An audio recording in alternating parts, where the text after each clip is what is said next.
மனுஷங்களில் வந்து மதங்களுக்குள்ளேயும் சாதிகளுக்குள்ளேயும் சிக்கி போய் ஒருத்தர் வெறுப்போட பார்க்குறது.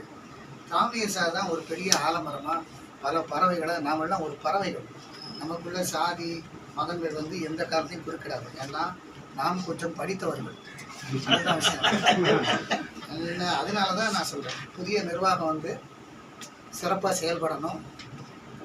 நான் ஆசைப்படுறேன். அதாவது வந்து மொத்தம் ஒரு 72க்கு முன்னால் வந்து திருநெல்வேலி தான் எழுத்தாளர்கள் நிரம்பிய ஊர். புதுமைப்பித்தன், பீகா, இப்படி நிறைய பேர் இருந்தாங்க. அதன் பிறகு கோயில்பட்டி பேசப்பட்டது. கோயில்பட்டியில் கோணங்கி தமிழ் சொல்லுவாங்க. அடுத்து செங்கோட்டை அப்படி வரணும்னு எனக்கு ஆசை. ஏன்னா நம்முடைய எழுத்துக்கள் எதை நோக்கி இருக்கணும்னு சொல்லி இப்போ தம்பி கூட பேசினாப்புல ஒரு பாட்டு பாடணும். இங்கே கவிஞர் வந்து ஒரு பாட்டு எழுதியிருக்காரு. அதில் 4 வரி நேரம் கேட்கணும். அம்மாவுக்கு நடை வண்டி ஓட்டும் போது நான் தடுக்கி விழுந்த போது வண்டி செஞ்ச ஆசாரிய வசமாரி பொழுஞ்சவதான். அம்மாவை பற்றி வாடையிலும் அதாவது வாடையில என்ன வளர்த்த ஆத்தான அந்த பாட்டினுடைய முதல் வரி. அதுல என்ன சொல்றாருன்னா, அந்த குழந்தை வந்து குழந்தையா இருக்கும்போது தள்ளுவண்டியில ஒரு அம்மாவை பற்றி ஒரு கவிதை எழுதிய வரதராஜன் தாமியசாவை சேர்ந்தவர்.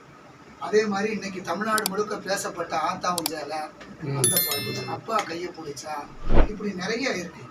நாம் வந்து வாசிக்க வாசிக்க வாசிக்க நமக்கு நிறைய பாடல்கள் வரும். இன்னைக்கு பட்டுக்கோட்டை வந்து யாரு? தாமியசாவை.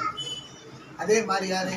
ஏகாதசி. இன்னைக்கு சினிமாவில் பாட்டுறத ஆத்தா உஞ்சால பாட்டுறதுனால மறைந்தாலும் எனக்குள்ளே தாய் வாழ்கிறாள், நான் மறந்தாலும் அவைதானே என்னை ஆழ்கிறாள். முட்டுக்குள் வாசம் பூட்டிய கெட்டிக்காரி, என் தொட்டிலை பாட்டாலாட்டிய வெட்டுக்காரி, உனக்கும் எனக்கும் அம்மா ஒருத்தி தானடா, தெய்வம் உலகத்துல இருக்குதுன்னா தாயடா.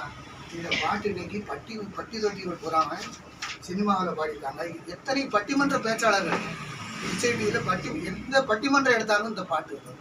இந்த பாட்டுக்கு சொந்தக்காரன் தாமியசாவுடைய அற்புதமான கவிஞன் வந்து ஏகாதசி. ஒரு கைதட்டலாங்க. அதே மாதிரி வந்து நிறைய பாட்டு. அதே மாதிரி எதுவுமே படிக்காத கி ராஜநாராயணன் இன்னைக்கு வந்து பெரிய எழுத்தாளர் இருக்கான. அவர் எதுவுமே படிக்கல. அவரை வளர்த்தெடுத்தது தாமியசாங்கிற ஒரு செம்மலருடைய பத்திரிகையில தான் இந்த திப்பனம்பட்டி சமுத்திரமும் எழுதினார். செம்மலர் வந்து ஆயிரக்கணக்கான எழுத்தாளர்களை தாமியசா வளர்த்து விட்டது.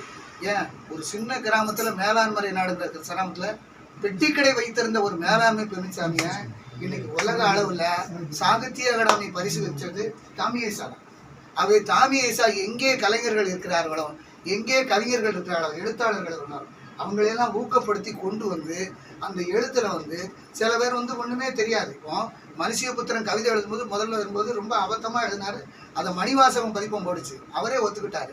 ஆனால் அதற்கு பிறகு நான் தாமியசாவோடு மற்ற அமைப்புகளோடு இணைஞ்ச பிறகு தான் நான் ஒரு கவிஞரான ஆனன்னு சொல்லி இன்னைக்கு லியோனி, மனுஷியபுத்திரன், பெரிய பெரிய ஆட்கள் இன்னைக்கு சினிமாவில் இருக்கிற மாரி செல்வராஜ், அவர் திருநெல்வேலியில் வந்து தாமியசாவோட தொடர்பு கொண்டாரு. அதே மாதிரி தான் இன்னைக்கு சினிமாவில் நிறைய வளர்ந்து வரும் டைரக்டர்கள், வெற்றி பெற்ற டைரக்டர்கள். அவர் நம்ம அசுரம் படம் எடுத்தவர், அவர் பேர் இப்படி ஏகப்பட்ட கலைஞர்கள் வந்து இந்த சமூகத்திற்கு என்ன செய்யணும்னு சொல்லி நாசர்.